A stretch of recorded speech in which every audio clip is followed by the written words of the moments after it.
Screen पर इस समय एक तालाब सा दिख रहा है, ये एक फिश फार्म का हिस्सा है। फिश फार्म यानी ऐसी जगह जहाँ पर मछलियों की खेती की जाती है। छोटी छोटी मछलियाँ लाई जाती है, उनको खिला पिला कर बड़ा किया जाता है और उसके बाद जब वो एडल्ट हो जाती हैं, जब वो बड़ी हो जाती हैं, उन्हें यहाँ से निकाल लिया जाता है और बेचा जाता है। इस वक्त हम मौजूद हैं बिहार के सासाराम के पास सोनबरसा में। हमारे साथ मौजूद हैं इस वक्त अर्नव वत्सा।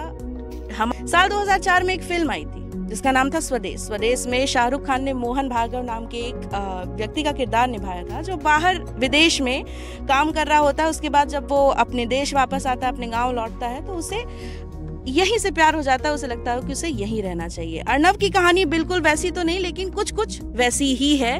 अर्नव यहाँ से पढ़कर बाहर गए, न्यूजीलैंड में पढ़ाई कर रहे थे, वहाँ पर से वापस आए और इन्होंने इस छोटे से गांव में फिश फार्म शुरू किया है। अर्नव, बहुत बहुत शुक्रिया हमें टाइम देने के लिए।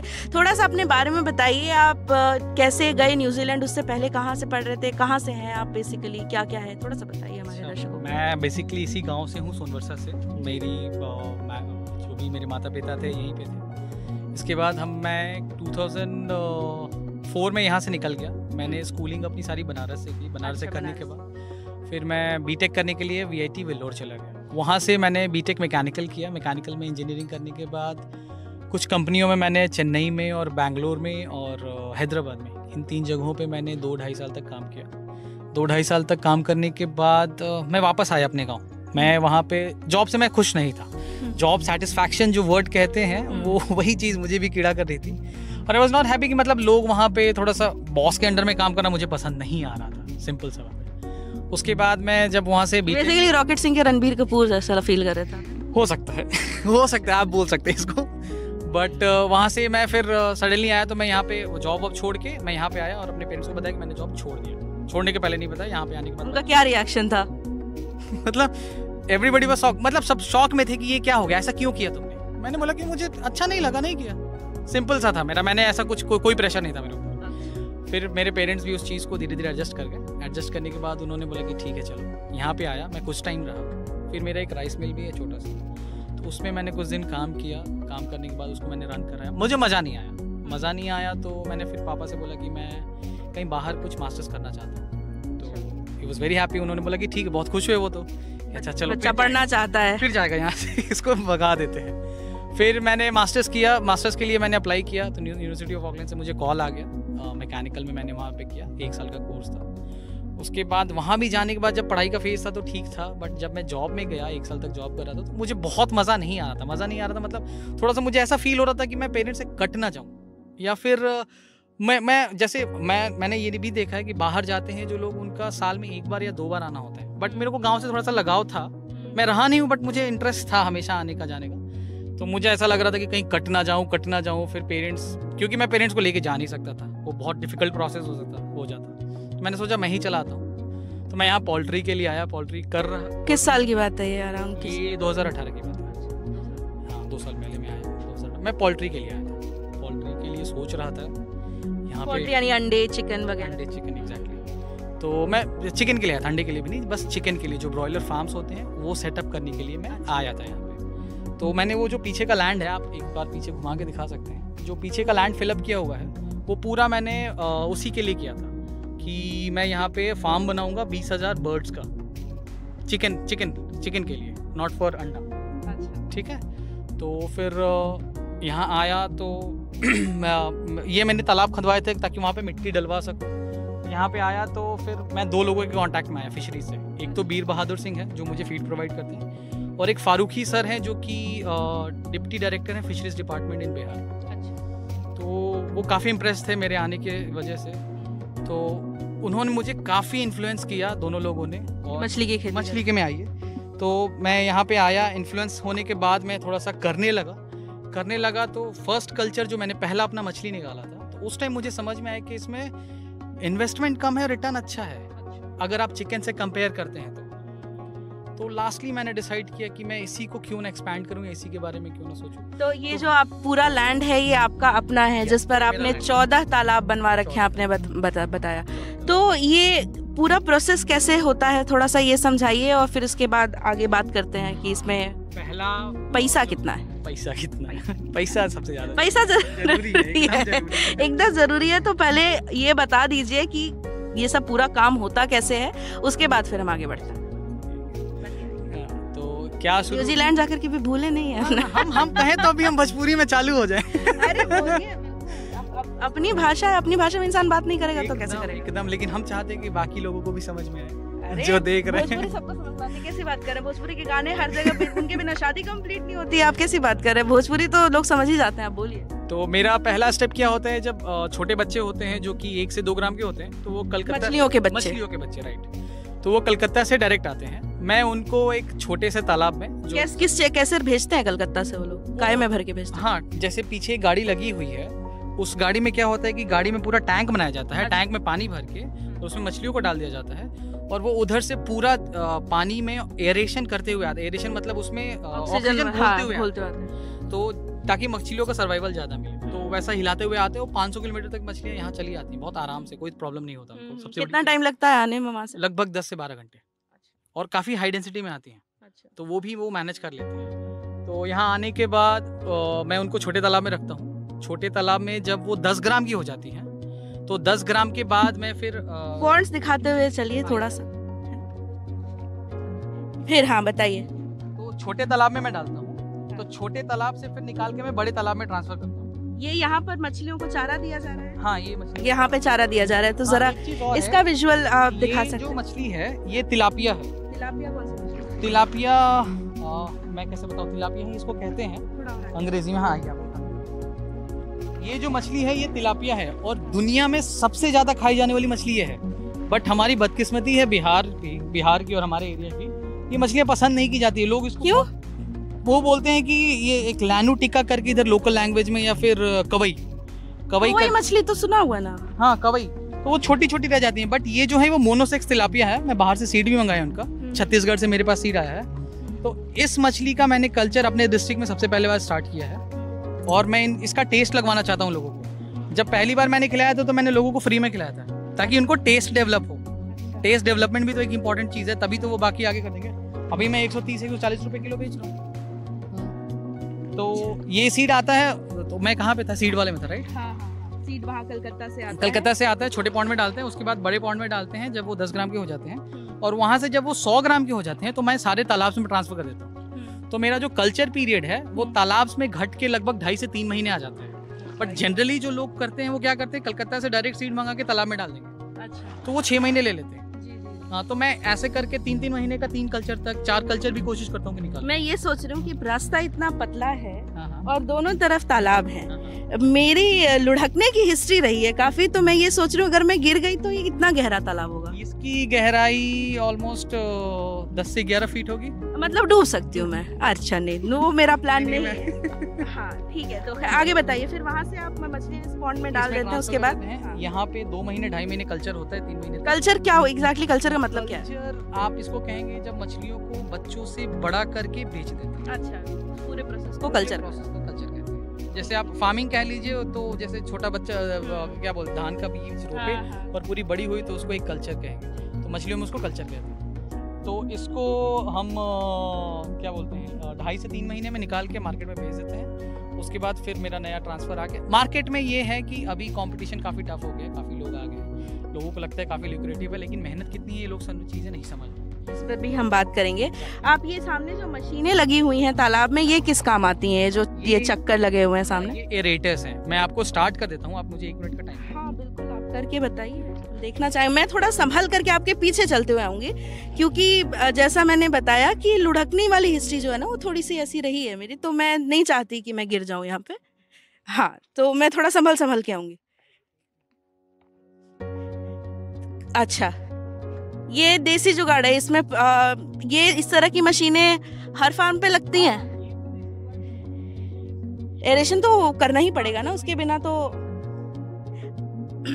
जो एक्वेरियम में जो वैसे छोटे छोटे से पाइप लगे रहते हैं जिनसे हवा निकलती रहती है, बुलबुले आते रहते हैं, ये वो काम करते हैं। अच्छा, तो ये बड़ा वाला तालाब के उसके एरेशन के लिए जरूरी है।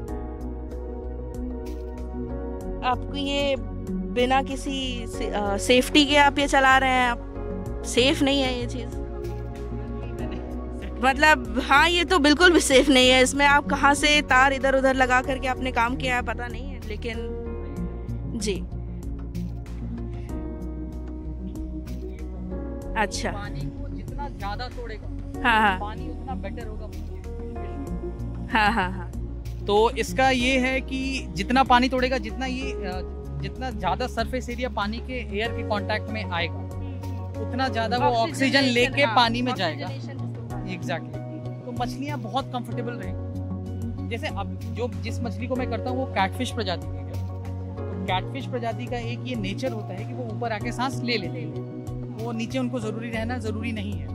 लेकिन अगर हम उनको नीचे ऑक्सीजन बढ़िया प्रोवाइड करें तो वो थोड़ा और हेल्दी रहेंगे, इन्वायरमेंट उनको अच्छा मिलेगा। तो ये प्रोसेस होता है कि थोड़ा सा रिलैक्स रहें और स्ट्रेस ना करें। आपने बताया कि आपने यहाँ आकर के फिशरीज शुरू करने का डिसीजन लिया, सब कुछ किया। ये बताइए कि अब आते हैं थोड़ा सा इस पूरे प्रोजेक्ट के जरूरी एस्पेक्ट पे, जो है पैसा, है ना। जैसा हमने कहा था, कितना पैसा लगाया, अभी कितना मिल रहा है, कितना इन्वेस्टमेंट है। अगर कोई करना चाहे तो आपके पास तो अपनी ज़मीन थी। खैर मान लीजिए किसी और को अगर शुरू करना हो ऐसा कोई प्रोजेक्ट, कोई इंसान अभी जैसे आपका वीडियो देख रहा है, उसको लगे कि अरे ये तो बहुत सही काम है, मैं भी करना चाहता हूँ, है ना। तो आप थोड़ा सा बताइए कि ये न्यूजीलैंड जाने से पहले जब आप काम कर रहे थे तो कितना कमा लेते थे, अब कितना कमा लेते हैं, थोड़ा सा इसका आइडिया दीजिए। मैं न्यूजीलैंड में जब था तो मैं लगभग 1 से 1.5 लाख रुपए मंथली सेव कर लेता था, उससे ज़्यादा नहीं सेव कर।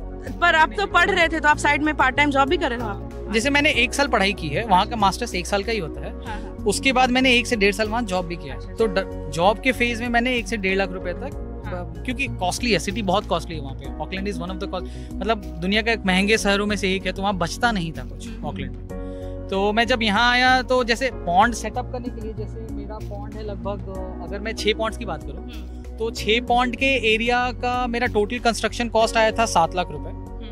उसके बाद इसके इक्विपमेंट सेट करने में मुझे आए थे 3 लाख रुपए और 10 लाख रुपए। और उसके बाद जो सीड आया था मेरा फर्स्ट टाइम, वो सीड अगर आप सीड का रेट फ्लक्चुएट करता रहता है, मतलब ऊपर नीचे होता रहता है। ऐसा नहीं है कि आपको एक ही दाम का बच्चा हमेशा मिलेगा। यहाँ पे सीड से मतलब है मछली का बच्चा। मछली का बच्चा, हाँ, मछली का बच्चा। तो यहाँ पे मछली का बच्चा का रेट ऊपर नीचे होता रहता है। तो जब मैंने स्टार्ट किया था तो मुझे एक मछली का बच्चा 1 से 1.5 रुपए का मिला था। तो 1 से 1.5 रुपए का मिला था। तो उस टाइम हमने बच्चे डाले थे लगभग 25,000। तो 1.5 से 25 को मल्टीप्लाई कर लीजिए। और टोटल फीड जो मैंने खिलाया था इस तालाब में, वो लगभग मेरे को लगता है 12 से 13 लाख रुपए का है। पूरा डेटा मेरे पास अभी नहीं है, बट मैं रफ। और अगर ये इतनी सारी जो जमीन है, मान लीजिए ये तो आपकी अपनी है जैसा आपने बताया, लेकिन अगर किसी और को तालाब चाहिए हो तो लीज पे ले सकते हैं? हाँ, लीज पे ले सकते हैं, लीज पे मिलता है। बट हमारे तरफ थोड़ा सा जमीन का रेट थोड़ा सा ज्यादा है, तो लीज रेट जो होगा वो थोड़ा सा ज़्यादा होगा। मुझे लगता है 1 बीघे का आपको, बीघा मतलब बीघा आप समझ जाएंगे, मैं स्क्वायर फीट में बता नहीं सकता हूँ अभी। तो 1 बीघे ज़मीन का टोटल कॉस्ट मेरे को लगता है कि अगर लीज पे लेंगे तो 30 से 40 हज़ार रुपये आएगा सालाना। हाँ, तो मैं जैसे अभी 6 बीघा में किया था, तो मैंने पिछले साल 30 लाख रुपये प्रॉफिट निकाले। पिछले साल 30 लाख रुपये आपने प्रॉफिट निकाला है 6 बीघे में। 6 बीघे में जब किया था तो मैंने नेट 30 लाख रुपये प्रॉफिट, 30 लाख कुछ हज़ार रुपये प्रॉफिट निकाले। मैंने 3 कल्चर निकाला था। बट तो इसमें से अगर जैसे ये तो चूंकि आपको इसका रेंट नहीं देना है जमीन हाँ, का, तो उसमें आप और ऐड कर दीजिए, उसमें से हटाना पड़ेगा। ये 18 मतलब 1,80,000 और माइनस कर दीजिए उसमें। तो मान लीजिए आप 28 लाख, 2 लाख और माइनस कर देते हैं, 28 लाख कर लेते हैं उसको। तो मैंने 28 लाख 6 बीघे में निकाला है। और आपने ये बताया कि यहाँ पर आगे आपका एक दूसरा प्लांट भी है जहाँ पर आप मछलियों का जो वेस्ट होता है, जो उनका फीकल मैटर होता है, उससे भी आप खाना बनाते हैं। तो ये मतलब मछलियों का चारा बनाते हैं, ये कैसे होता है, इसके बारे में थोड़ा सा चारा बनाने का ये वो प्लांट हमें दिखाइए और फिर उसके बाद थोड़ा सा उसके बारे में समझ लेते हैं। मैं एज यूजुअल थोड़ा सा पीछे चलूंगी संभलते हुए। हाँ, बताइए। तो मेरा जैसे प्लांट वो जो है वो बायोफ्लॉक सेटअप कहते हैं। बायोफ्लॉक? हाँ, बायोफ्लॉक। बायोफ्लॉक प्रोसेस क्या है कि उसमें हम प्रोबायोटिक्स डालते हैं, जो कि गुड बैक्टीरिया का एक क्लस्टर होता है, गुड मतलब एक झुंड होता है। जैसे प्रोबायोटिक्स हम लोग भी वो आते हैं ना, खाते हैं। याकुल्ट जो है वो बेस्ट ऑप्शन है उसको समझने के लिए। तो बेस्ट एग्जांपल याकुल्ट है। तो याकुल्ट के तौर पे ही हम यहाँ पे भी प्रोबायोटिक्स बैक्टीरिया यूज करते हैं। प्रोबायोटिक्स है, उसमें गुड बैक्टीरिया क्लस्टर होता है। तो वो क्या करते हैं, जो हमारा मछली का गंदा निकलता है, जैसे मछली दाना खाएगी तो कुछ करेगी, तो जो मछली का गंदा निकलता है उस गंदे को, मतलब उसके फीकल मैटर को, वो फिर से उसके अमोनिया को तोड़ के और प्रोटीन में डेवलप करके मछलियों का दाना बन जाता है। उसका एक पूरा प्रोसेस होता है। उसी टेक्नोलॉजी को बायोफ्लॉक टेक्नोलॉजी कहते हैं, BFT। ये इजराइल की टेक्नोलॉजी है। अच्छा, ये आप कब लगाया आपने इसको यहाँ पे? ये मुझे लगाया हुआ 1 साल हुआ, मैं 2019 में इसको लगाया था। इससे क्या फायदा हुआ है? कुछ जो आप मछलियों को चारा खिलाते हैं उसमें कुछ? उसमें देखिए, उसमें हम इसको तालाब में चारा नहीं खिला सकते। ये उसी के मछलियों के लिए होगा। उसमें जो मछलियां हैं उन्हीं का गंदा उन्हीं के खाना बन जाएगा। अच्छा। हम उसको निकाल के किसी और तालाब में नहीं डाल सकते। हाँ। अच्छा। तो उसमें एक तो चीज़ है कि छोटे एरिया में आपका हो जाता है, हाई डेंसिटी कर लेते हैं। दूसरी चीज़ ये है कि जिसके पास कम एरिया है, कम जगह है, जैसे आप शहर में भी हैं, आप दिल्ली में रह रही हैं सब, तो आप दिल्ली में अपने छत पे 2 टंकियाँ लगा लिए, 2 टंकियाँ लगा के उसमें 200 मछलियों को डाल लिया, 100 मछलियाँ ही डाल लिया, और 100 मछलियाँ डालिए तो आपके खाने का तो काम चलेगा।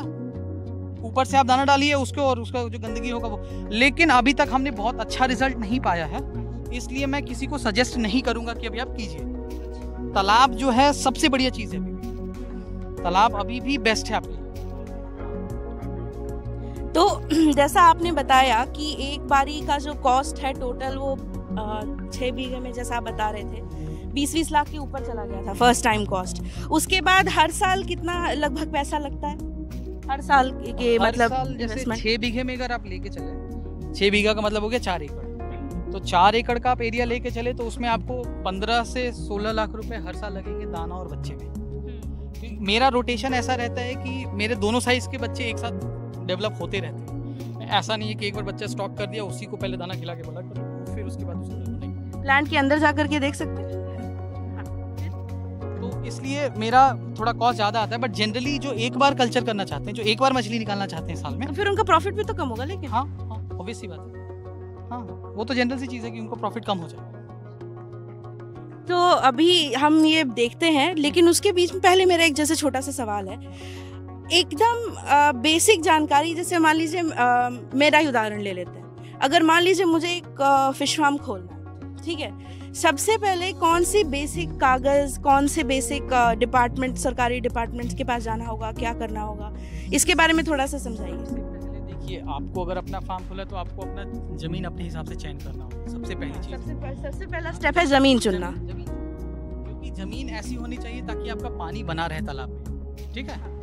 तो जमीन चुनिए जहाँ पानी आपको इजीली मिल जाए बहुत आराम से। उसके बाद आप उसका जो रसीद होता है ज़मीन का, अगर आपने लीज लिया है तो अपने लीज डॉक्यूमेंट दिखा सकते हैं फिशरीज डिपार्टमेंट। आपका लीज कम से कम 10 साल का होना चाहिए। अच्छा, कम से कम 10 साल की लीज आपकी ज़मीन की होनी चाहिए, तभी सरकार आपको उस पर सब्सिडी देगी। ओके, कौन से डिपार्टमेंट के पास जाएंगे? फिशरीज डिपार्टमेंट अब तो हर जगह हो गया, तो काफ़ी सरकारें भी काफ़ी इस पर ध्यान दिया।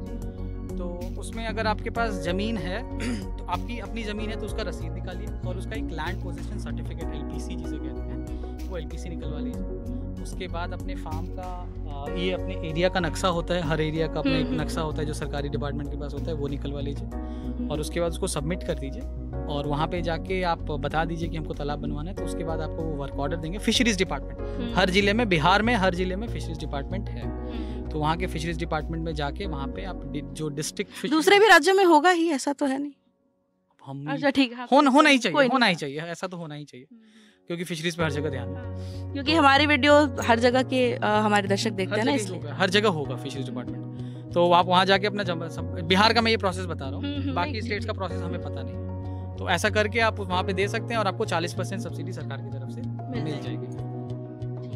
तो उसके बाद फिर आप अपना इन्वेस्टमेंट वगैरह, उसके बाद पहले पैसा आपको नहीं मिलेगा, तालाब खुदवाने के बाद ही पैसा मिलेगा।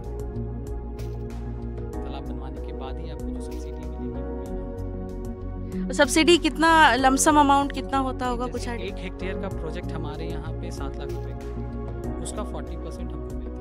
अच्छा, सरकार 40%, 40%। और वापसी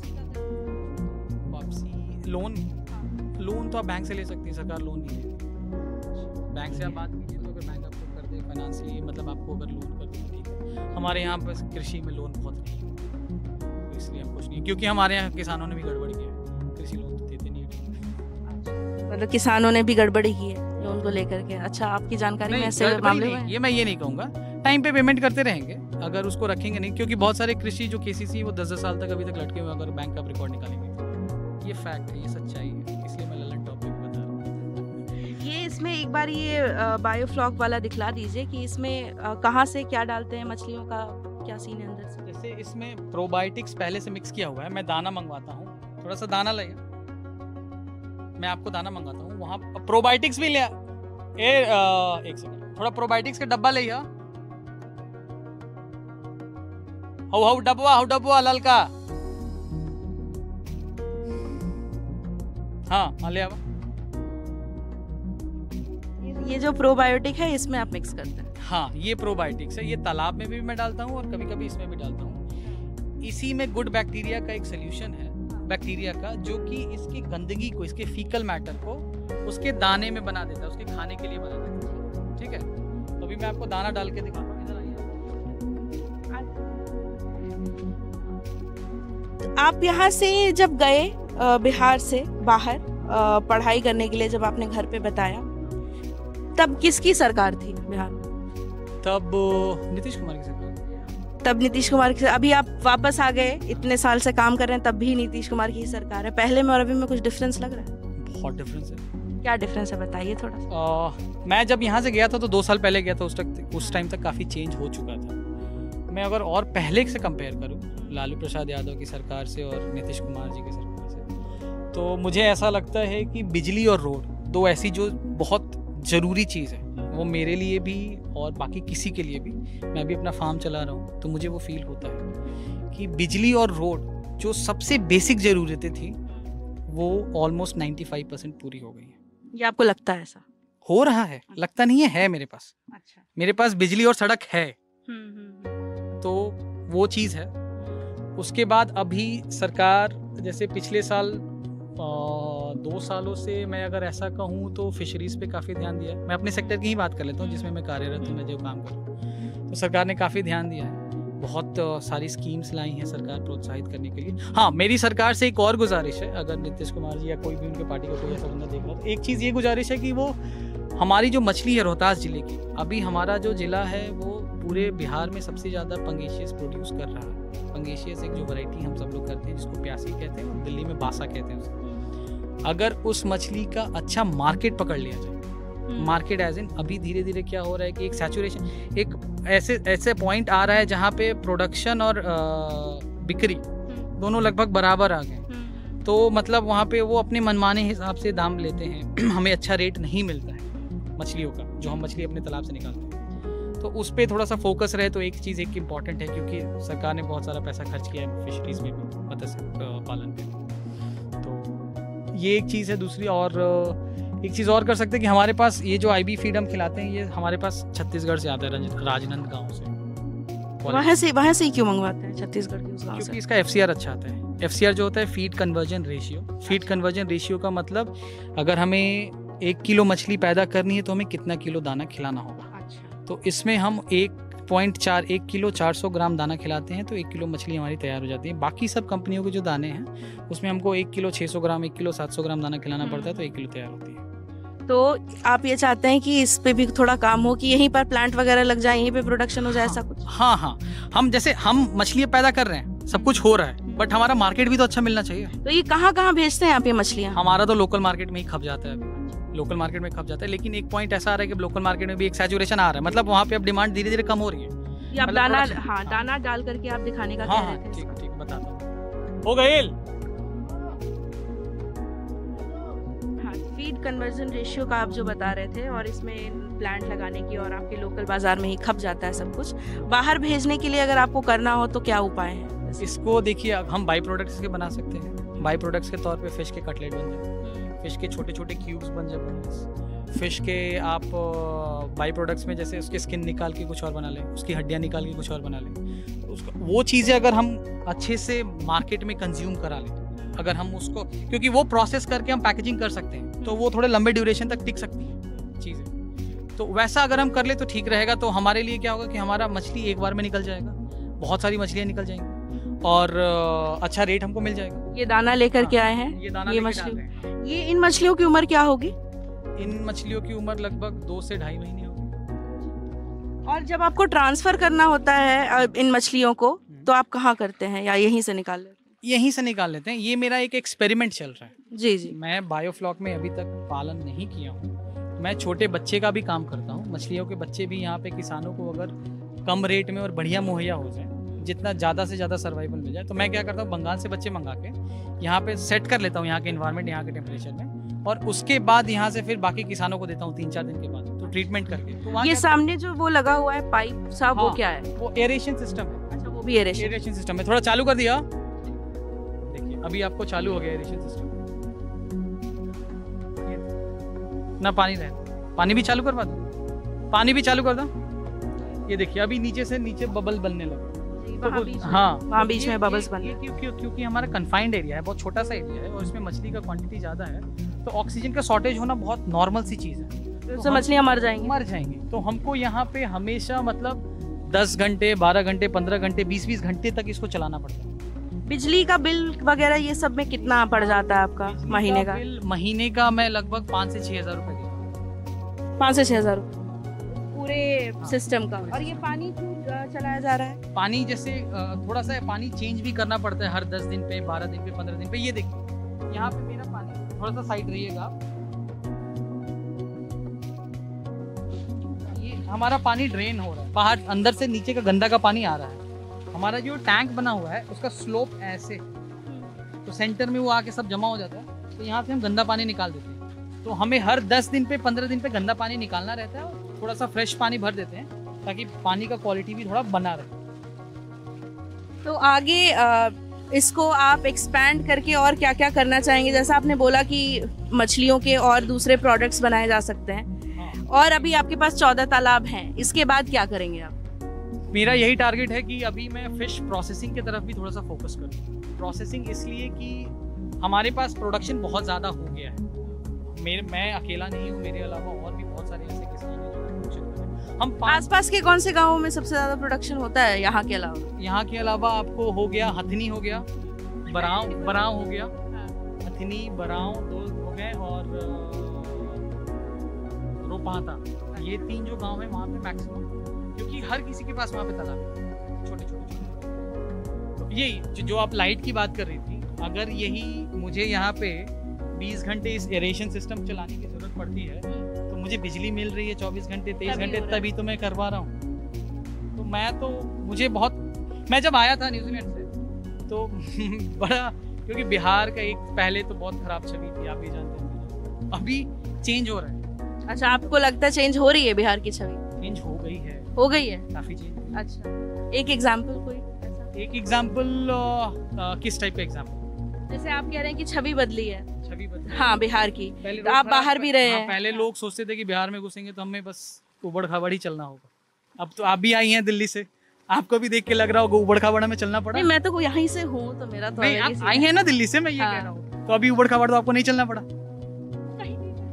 वो तो हर जगह दिल्ली में भी होगा। अच्छा, इसके अलावा बिजली, पहले हमारे यहाँ बिजली फिलामेंट थी, जो बल्ब में जो फिलामेंट होता है पतली सी तार जैसे, वो तार थी। अब वो तार नहीं है, अब अच्छी सी बिजली 220 वोल्ट की हमें बिजली मिलती है, और वो भी 22 से 23 घंटे मिलती है। तो हम उससे बहुत खुश हैं,